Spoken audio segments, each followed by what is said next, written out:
minor artist.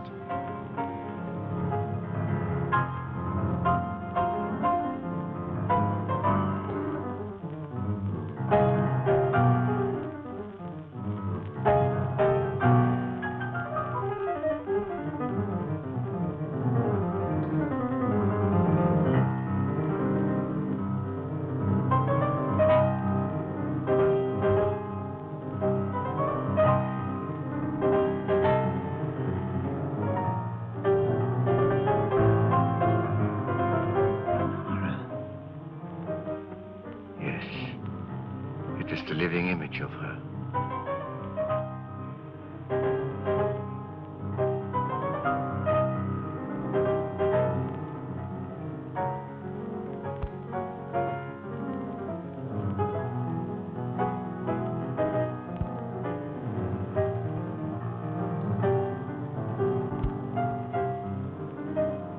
Bob, will you change seats with me? Why, of course, dear.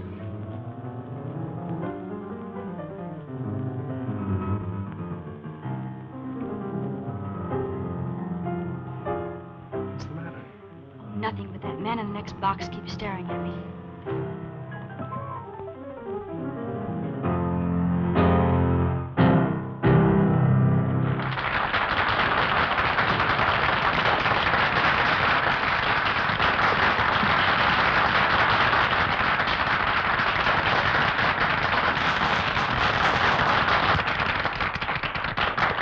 Let's go back and see Dad during the intermission. All right.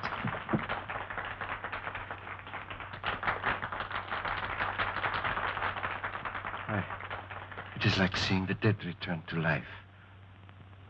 I must know who she is. That can do no good.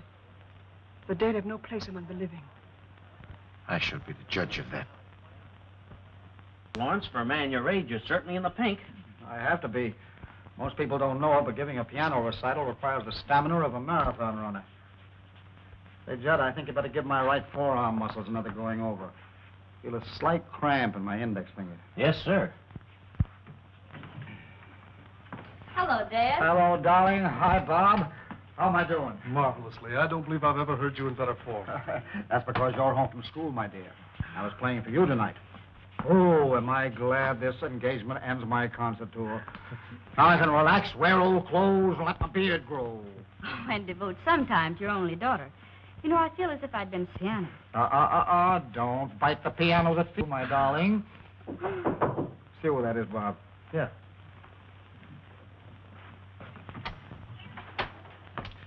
This gentleman would like a minute with Mr. Lawrence. Just a moment.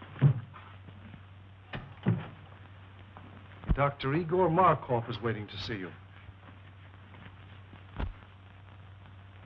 Igor Markov? I don't know the man. I'll tell him to write me for an appointment. No, wait a minute, Bob. I've got a few minutes. Let him come in. My dressing gowns yet?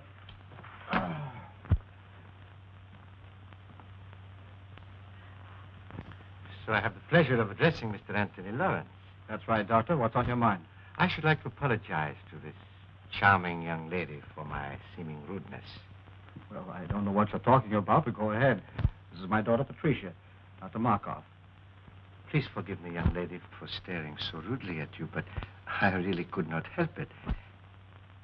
Seeing you tonight was quite a shock because you are the living image of my wife, Lenore, as she looked at the time we were married. She was taken away from me under very tragic circumstances. I understand. I accept your apology. Thank you.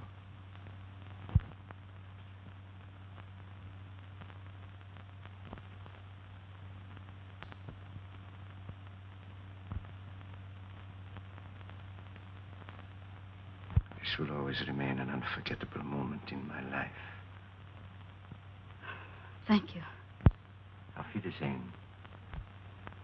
So nice to have met you. I always appreciate the privilege of meeting a great artist. Thank you, Doctor. And good night. Good night, sir.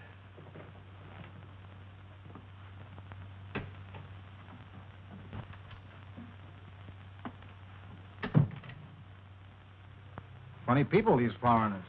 Do you suppose Pat really resembles his dear departed, or... Or is right. That cock and bull story was old in Caesar's day. The nerve of the guy. My dear boy, you've got to get used to other men admiring Pat. She's a very beautiful girl. There's a difference between admiring and ogling. By the way he stared at me, he gave me the jitters. You'll find him in the next box, fishy stare and all. Oh, no, I won't. We're going to hear the rest of this concert from backstage. Then I'll have to get your wrap. You left it in the box. Oh, please do. I'll wait for you here. Well, Judd, 5 minutes. We better get ready.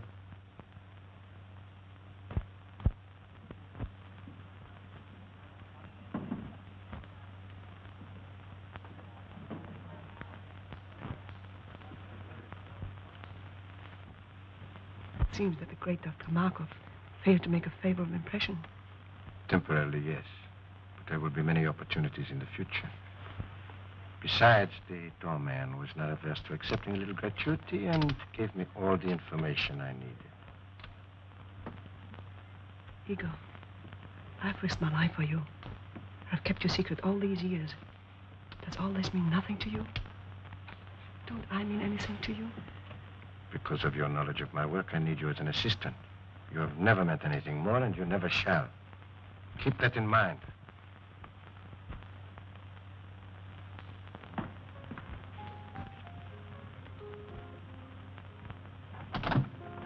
Flowers for Miss Lawrence? Sign, please. Thank you.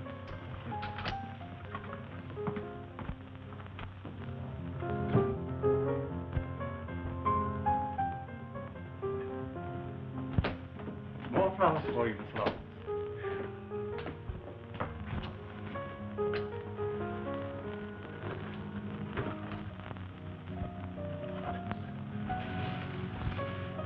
Flowers, flowers, flowers. Morning, noon, and night. The man must be crazy. Keeps on, I'll hate the sight of him. Have Williams take those to the Children's Hospital. Right away, miss.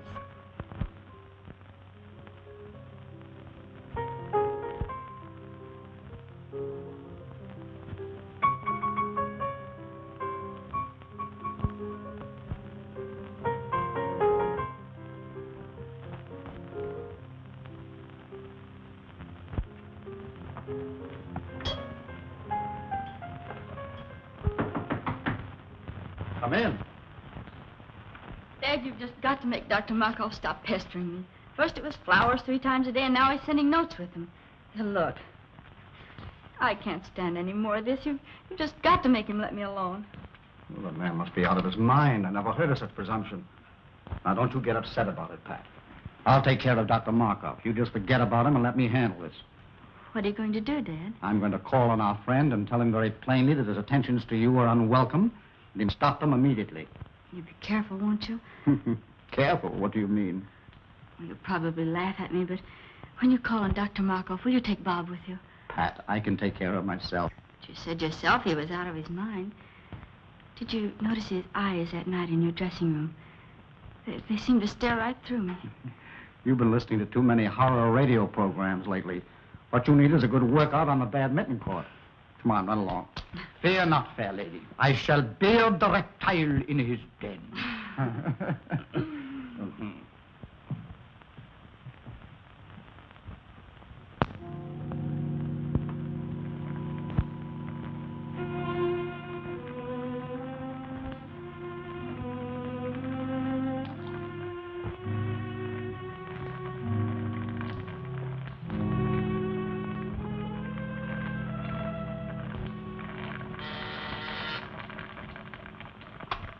Yes? Mr. Anthony Lawrence is here to see you, Doctor. I will see him in a few moments. Oh, and Maxine, you had better relieve me. I'm making a new batch of X-54, and it requires constant watching. I'll be right in, Doctor.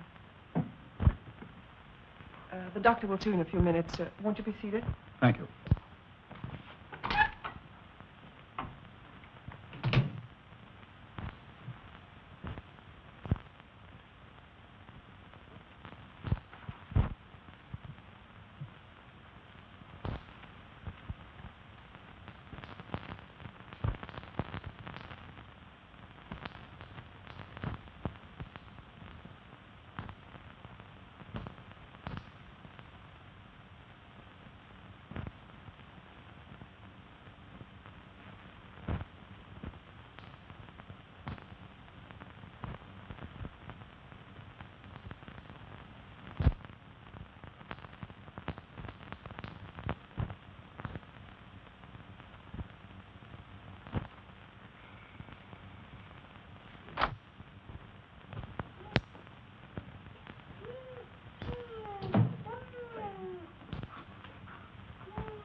I wish you'd get rid of that brute.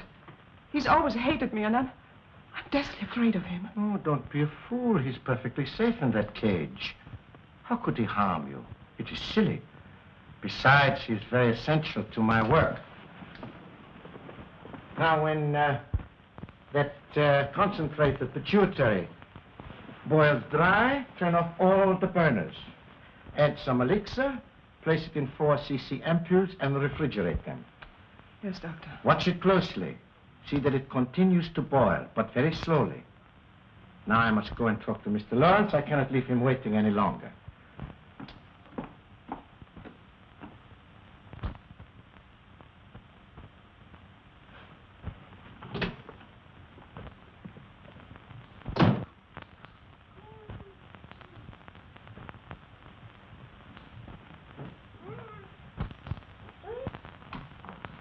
Oh, Mr. Lawrence, nice to see you again. This isn't a professional call, Dr. Markov. I've come here on a purely personal matter. Oh, well, in that case, you'd better come into my private office. Thank you.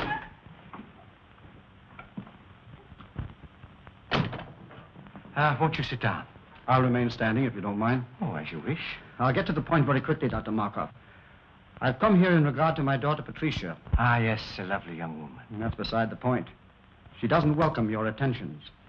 I'm forced to ask you to stop annoying her. I'm afraid you're being very insulting. Your persistence has left me no other choice. I've already explained my deep interest in your daughter.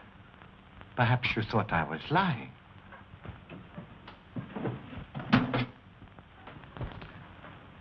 Would you look at this picture?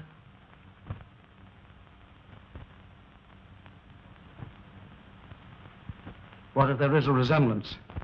That doesn't give you the privilege of annoying her. But I am going to marry her. Ma. I'm amazed at your conceit. I'm warning you, Dr. Markov. Unless you stop annoying my daughter, I shall call the police. Stop, not so fast. Let go of me!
Pardon me, Miss Lawrence. Dr. Markov's on the telephone for you.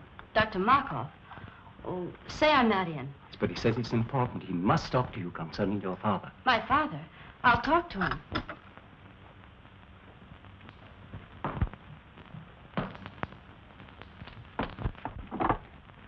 Hello? Yes, Miss Lawrence speaking. Oh, Miss Lawrence, your father has had a slight attack of vertigo. Yes, he's here in my office. It was probably brought on by overwrought nerves. I was wondering if you had not better come and get him. Is he well?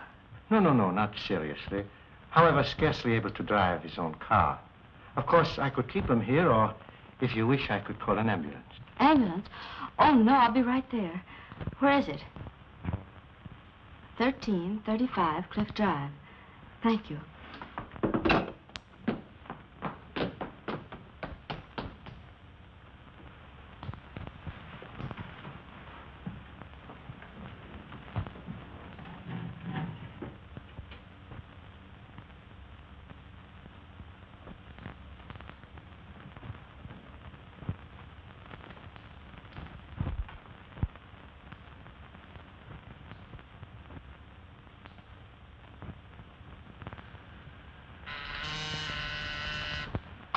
Yes, Doctor? Maxine, turn down all the flames to about half. But Dr. Markov, the concentrate is nowhere near dry yet. I know, but it must boil very slowly. All right.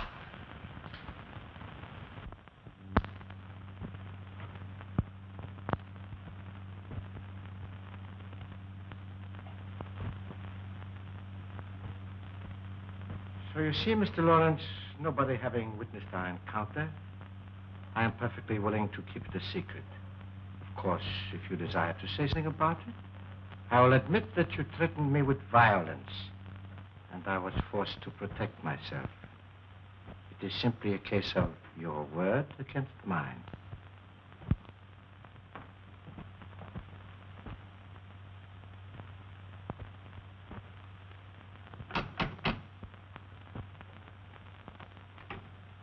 Is this Dr. Markov's residence? Yes. Are you Miss Lawrence? Yes.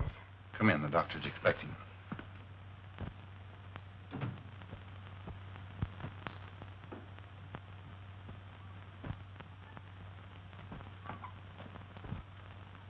Father, how do you feel? Pat, what are you doing here? Dr. Markov said you were a little indisposed, so I came to drive you home. Are you feeling better now? Yes, much better. You well enough to start? Yes, of course. Steve, help Mr. Lawrence to his car.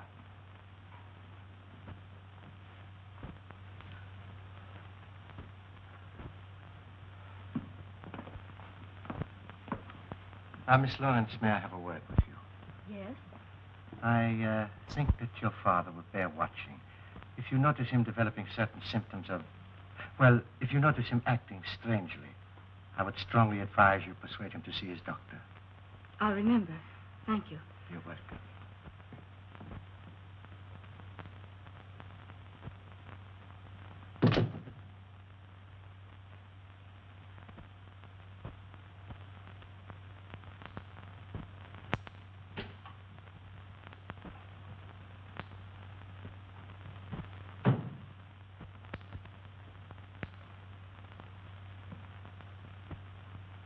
Have you finished?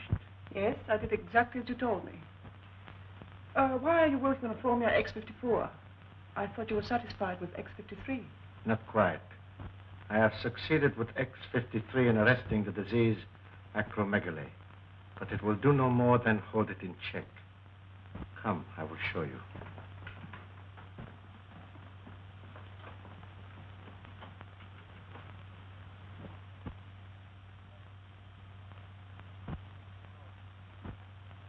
You will recall that after I injected him with the disease, it was allowed to proceed to this stage. Enlargement of the head, the feet, and so forth. But from the moment I gave him an injection of X53, there has been no change in the condition. Neither progressive nor retrogressive. I have every reason to hope that this new formula will prove to be a complete cure for the disease. Think what it will mean to have the power to control a dread disease like acromegaly. The only living man to have such power. And why are you the only living man to have such power? You know why. Yes, I do. And you're not even a doctor. You stole the name and laboratory notes from the man you killed. He deserved to die. And his death made it possible for me to escape from Europe as the real Dr. Markov. and reap the rewards earned by another man with years of work and study. What I took from him was small repayment for what he tried to take from me. The love of Lenore, my wife, the woman I worshipped. But his love cooled as I knew it would when he looked at her beautiful face and saw the ravages of the hideous disease acromegaly. Did you deliberately inoculate her with that dread disease? I did. I was determined that no other man should try to take her from me. I knew if she were no longer beautiful, no one else would want her. Then I would have her all for myself. But she could not stand the sight of her own face. So she killed herself. This is incredible. Only a madman could do a thing like that. I'm getting out of here. I'm going to police him and tell him everything. Police him and tell him what a madman. Stop!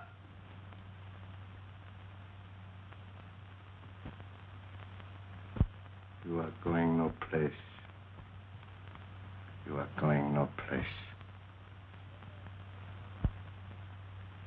Go to your room. Stay there.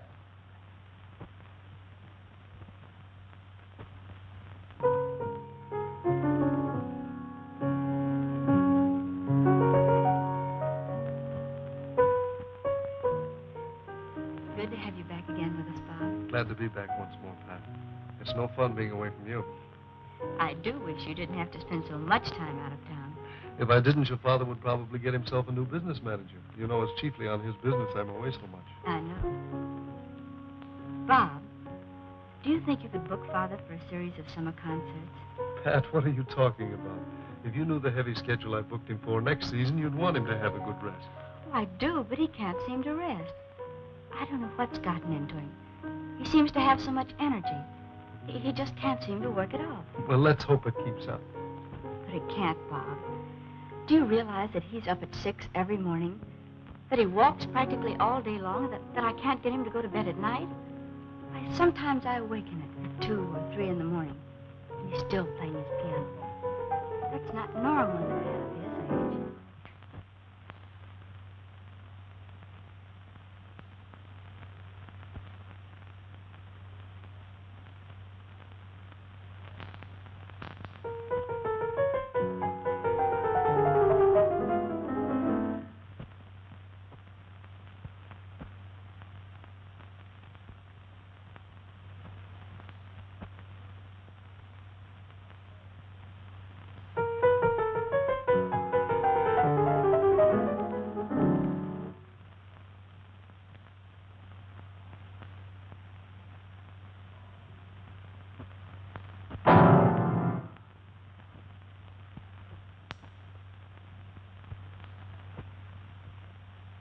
Pat, come here. You too, Bob.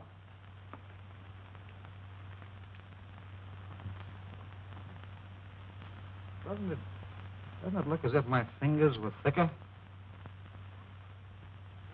Well, your hands are swollen. Well, the fingers are anyway. Oh, I feel awkward. When did you notice this? The past few days, I felt something coming on. My feet, too, seem enlarged. All my shoes feel tight. Do you suppose you've eaten something that poisoned you? Oh, no. I'd know it if I had. He said if you felt bad, I should persuade you to see a doctor. Who said? Dr. Markov. Markov? When was that? That day you went to see him about a social matter. Oh, rubbish. Why should I see a doctor when I never felt better in my life? Because I want you to, Father. Promise me you'll see Dr. Adams at once. Let me call him now. Nonsense. There's nothing the matter with me, really. I'll tell you what I'll do. If this condition doesn't clear up by tomorrow, I'll drop in to see Dr. Adams just to put your mind at ease. But you won't go. You put it off. Why don't you let me call him now? Because it isn't urgent. Anyway, right now, I feel like going out for a walk. But you've been walking all day. I can't help it. I feel restless and full of energy.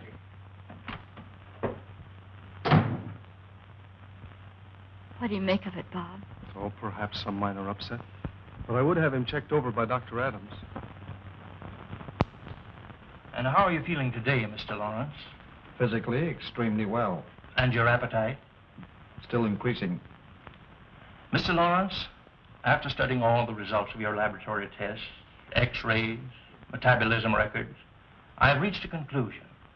But not being satisfied with my diagnosis alone, I called into consultation Dr. Kruger and Dr. Naylor, whose reputation, of course, you know. Yes, certainly. And they, without any hint from me, both came to the same conclusion. Acromegaly. Acromegaly. Yes. It's a very rare disease, glandular in origin, activated by a defective pituitary. Doctor, can't you tell me in plain English what's wrong with me and how serious it is? I'm trying to tell you. You have a glandular disorder, a disorder of the pituitary gland. A disease so rare that medical science knows little about it as yet. Is it fatal? Fatal? Well, not necessarily. It's a progressive disease, enlarges the extremities. It's accompanied by an increasing amount of energy to a fabulous and dangerous degree. Is it curable? Mr. Lawrence, there is but one man, to my knowledge, who knows anything important about acromegaly. He's a specialist in glandular disorders, and I understand has devoted a great deal of research to this particular disease. I urgently suggest that you consult this man, who is in a position to do more for you than any person in the profession. Who is it? Dr. Igor Markov. Dr. Markov. Yes, do you know him? Yes. Strange you didn't think to consult him. Well, I've just met him socially. I don't know him socially, but his name ranks among the top names in the profession. His reputation is international. So he is, therefore, the man that you should see, Mr. Lawrence. I'd rather not see Dr. Markov. Isn't there anybody else I can consult? No. He's the only man I know that can help you. He has not seen fit as yet to give out his findings or his method of treatment to the profession. So, therefore, if you're to be helped, you must go to him. And there's nothing you can do for me, Dr. Adams. Frankly, Lawrence, nothing effective. Well, thank you for your frankness. You will see him? I'll think it over.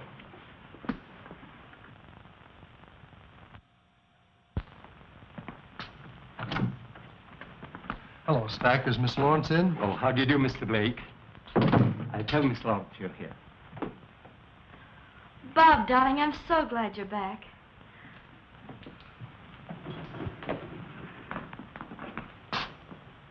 I've only been away 4 weeks. How are you, sweetheart? I'm so worried. About what? About Father. What's he been up to now? Well, that's just it, Bob. I don't know. He's locked himself in his room for weeks. He hasn't allowed anybody in to see him. Stack takes his meals into him, but he has to leave the tray in the music room.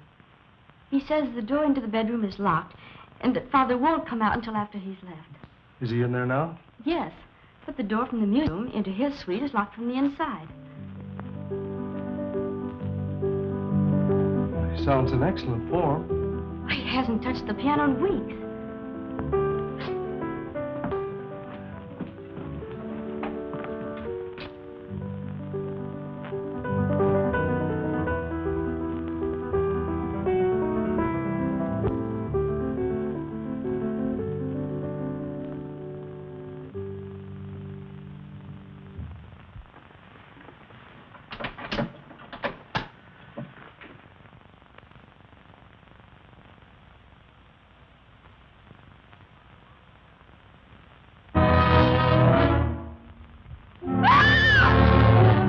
Here, Blake. Take her out of here, quick!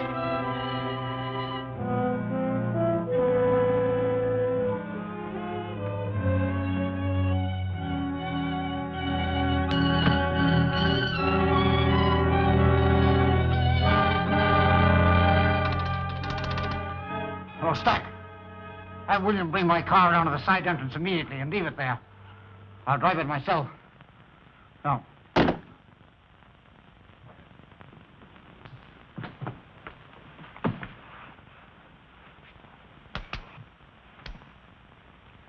Darling.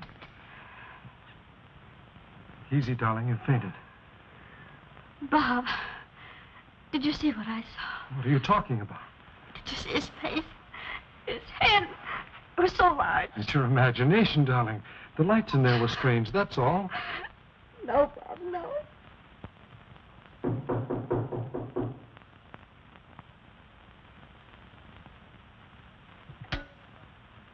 Maxine, see who's in my waiting room. Maxine! Maxine, are you there? Maxine! Maxine! Maxine!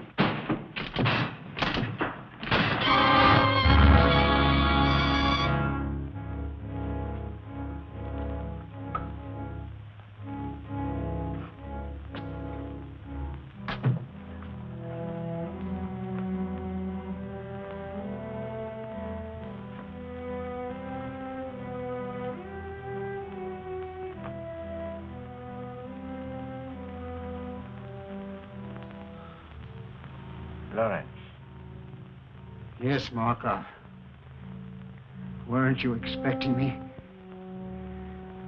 You knew I'd have to come to you sooner or later. To you, the one man with experience concerning the hideous disease of acromegaly. Oh, you had it cunningly worked out, Markov. So that I would be forced to come to you alone for help. Then you would be in a position to dictate your own terms in exchange for that help. Terms which no doubt would involve my daughter, Patricia. Oh, you were clever, Markov. Exceedingly clever.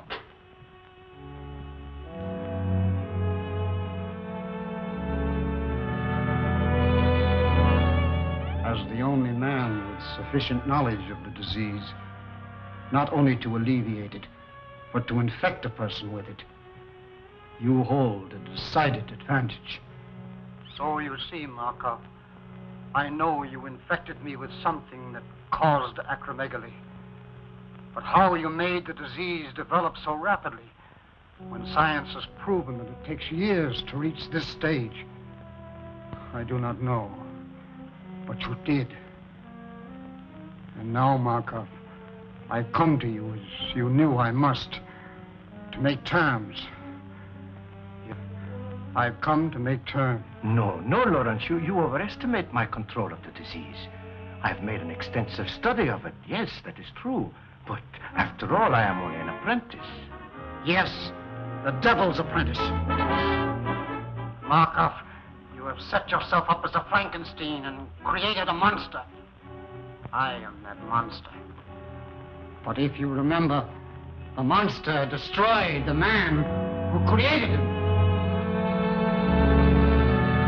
That is what I'm going to do to you. Destroy you! Good work, Steve. Put him on that chair while I prepare an anesthetic. Surgery began this evening. But I must put my mind at rest. Can't you take my word for it, Pat? I'm sorry, Bob. In this case, I can't. It's locked. You see, he doesn't want to be disturbed. But I must see him. Oh, not tonight, Pat, please. In the morning, perhaps. I'll tell you what. I've got to see him in the morning on some business. And as soon as I've finished, I'll send for you. How's that? Well, make it early. I can't have this hanging over my head. I know, dear, and I'll make it just as early as I can. Now, how about getting some rest for yourself? You look exhausted. Oh, I suppose I do, but I can't help it. You look lovely to me, dear. But you do need rest. Now run along. Sleep well. I'll try. Good night. Good night.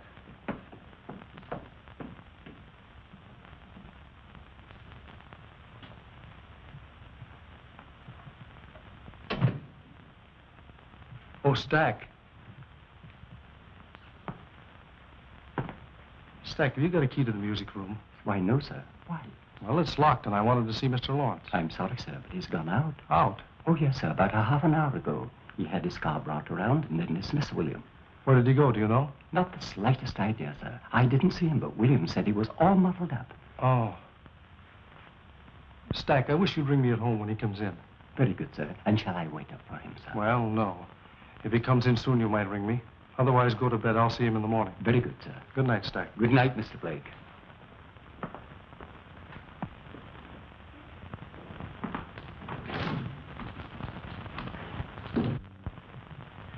Put him in the room off the surgery in the east wing.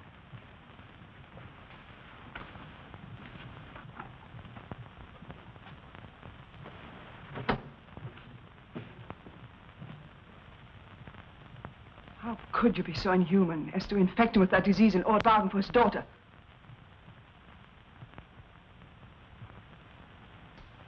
Who gave you that idea?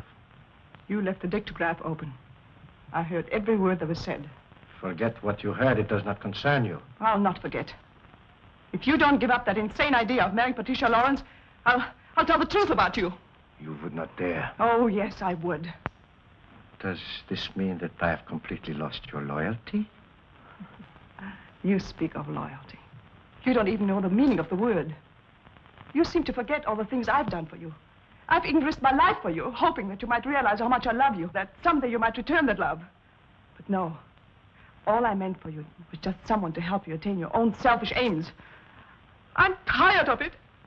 I can't stand it any longer. Do you hear me? I can't stand it. I'll never let you marry that girl. Never. Never, never, never.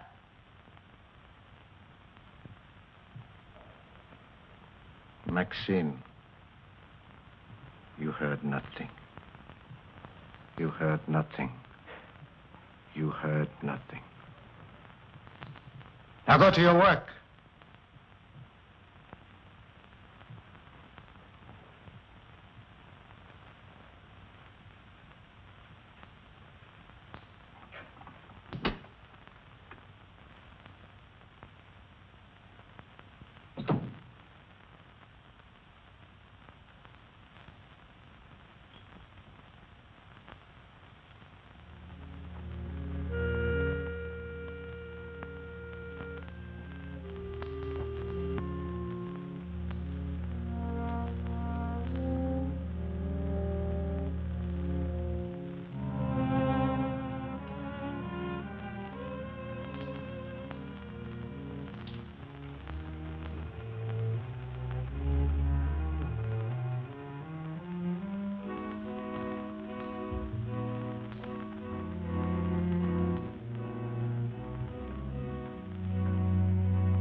Go back in the other room.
Good morning, Doctor. The murderer's cage was left unlocked last night. No, really? Why, he could have killed somebody. Yes, he could have killed me if Ace hadn't heard me scream and driven him back again to the cage. Oh, well, you are very fortunate. Very. And so am I. I could have lost a valuable assistant. How do you suppose the cage was left unlocked? Oh, I suppose the attendant was careless. I shall discharge him immediately.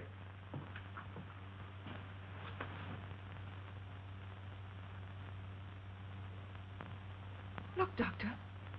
It's normal. You've discovered a cure. Maxine, it is marvelous. Maxine, this is great. Do you know what it means? It means that I can ask my own price. I can...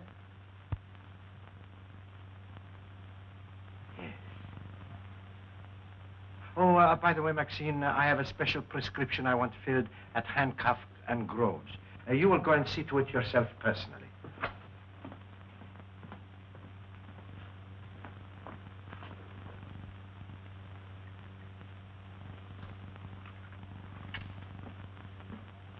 Couldn't it be ordered over the phone? If I wanted it that way, I would have said so. Very well.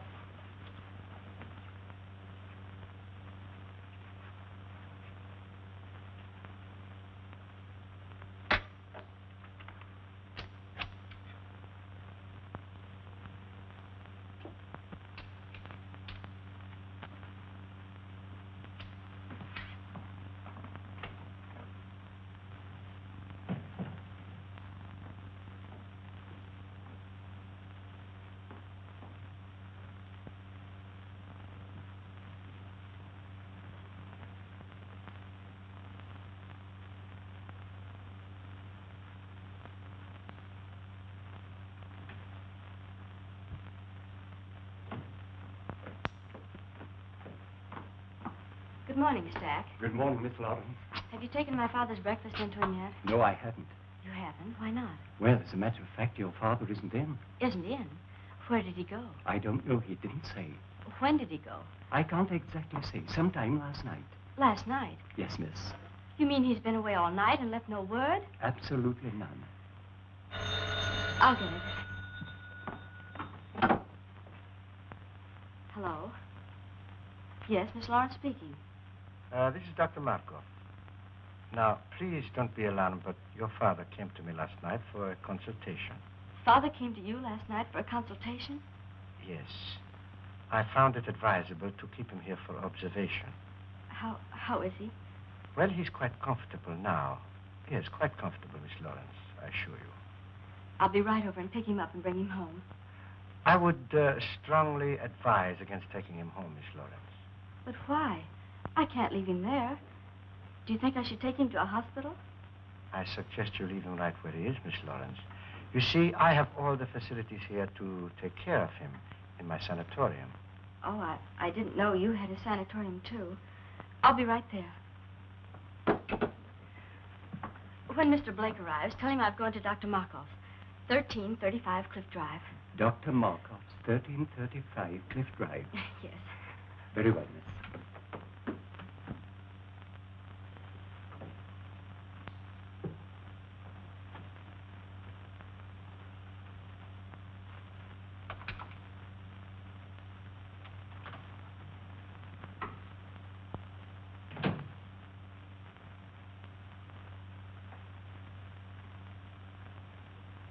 Lawrence, I want you to try hard to understand what I'm saying. Try hard. This is Dr. Markov. I can save you, Lawrence. I can cure you. Do you hear me? Yes, I can hear you. Good. Remember that I am the only one that can cure you, and I will cure you on one condition. A very simple condition, Lawrence. Your daughter is on her way over here now. No! I want you to persuade her to be very agreeable to me. No! You can convince her that it is you she is coming to see. You can tell her that I am helping you. No! That is a very little thing to ask for your cure. No! No! Very well. We shall see about that.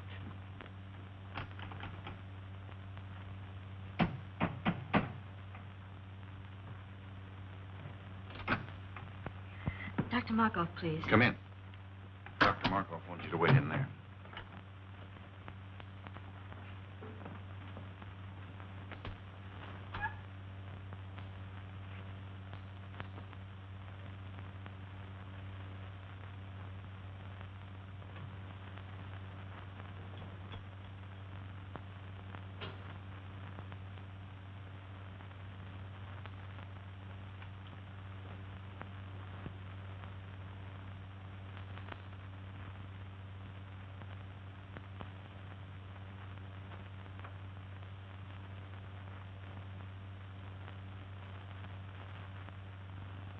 How long ago did she leave for Dr. Markov's stack? About a half an hour ago, I should say, sir. I'll have to step on it. 1335 Cliff Drive, you That's said. correct, sir.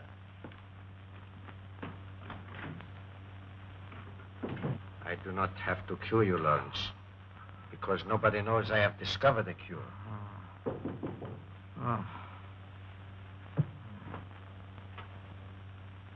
Miss Lawrence is here.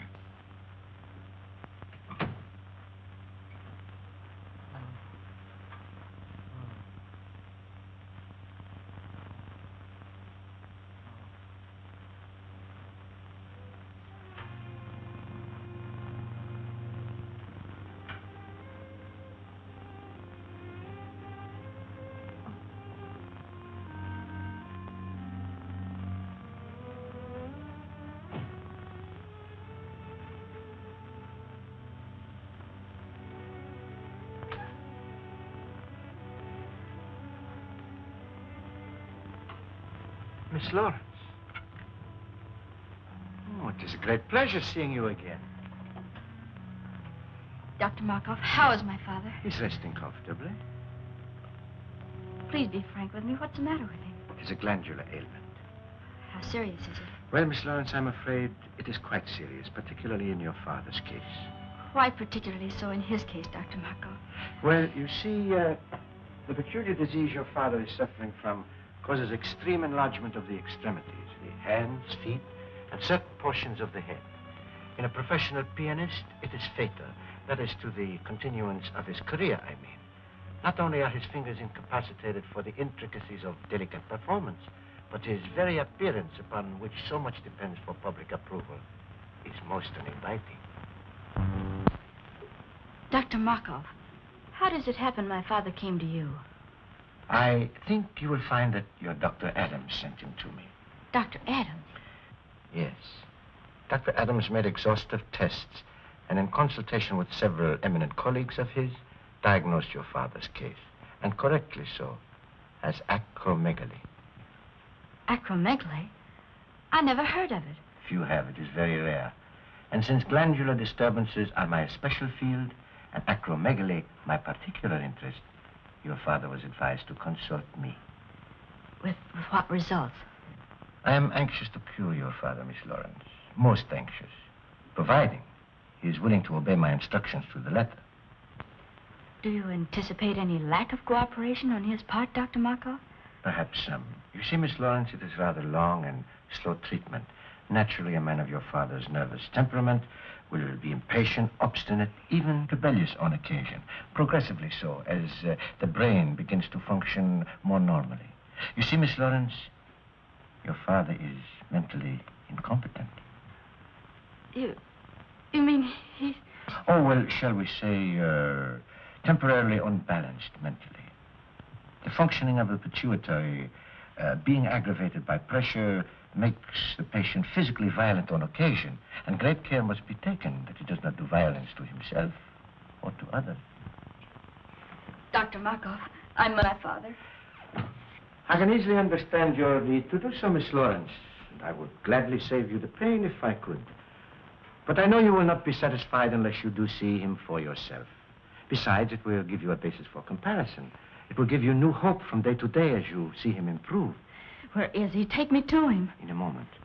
But remember, although he is still under a sedative, he might easily be aroused to violence. I would advise not to excite him, merely to reassure him that he will receive the very best of care, that you will see to it yourself personally, and that you recommend he do everything possible to cooperate with us. I will. Take me to him. This way, Miss Lawrence.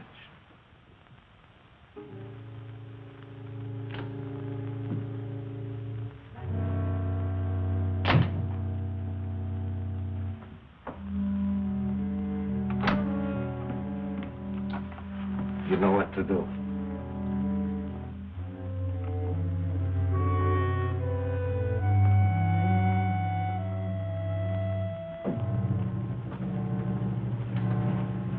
And remember, Miss Lawrence, advise your father. Fullest cooperation in every way possible.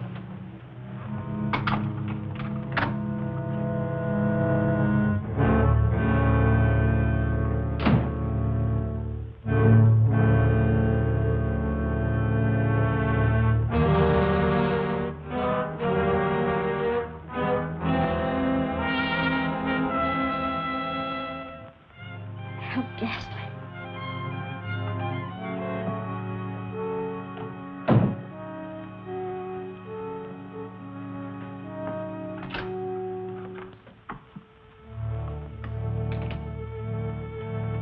You can't go in there, Maxine. Why not? Dr. Markov said so. What are you trying?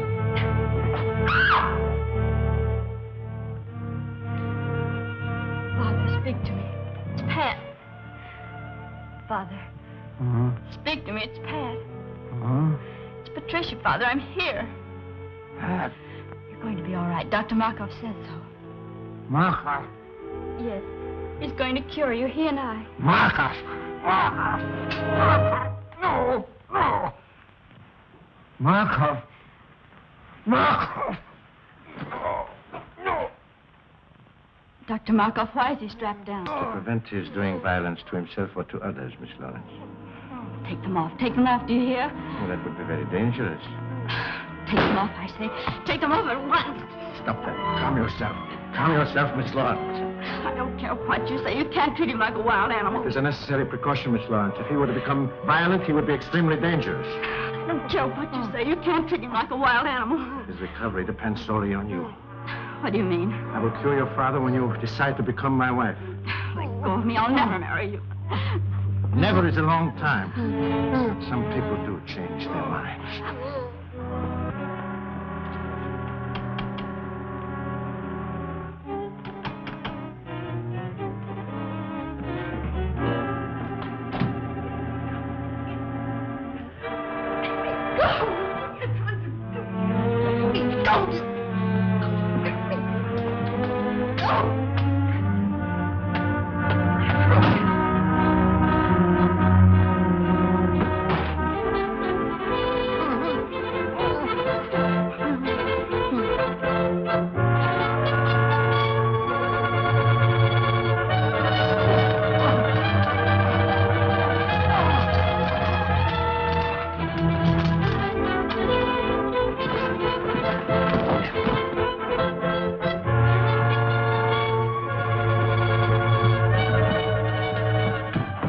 Oh, hurry. Father needs help.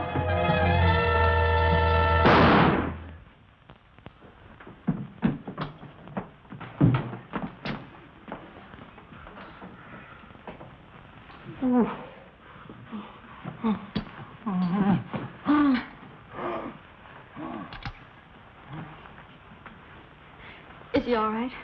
Yes, he's just fainted.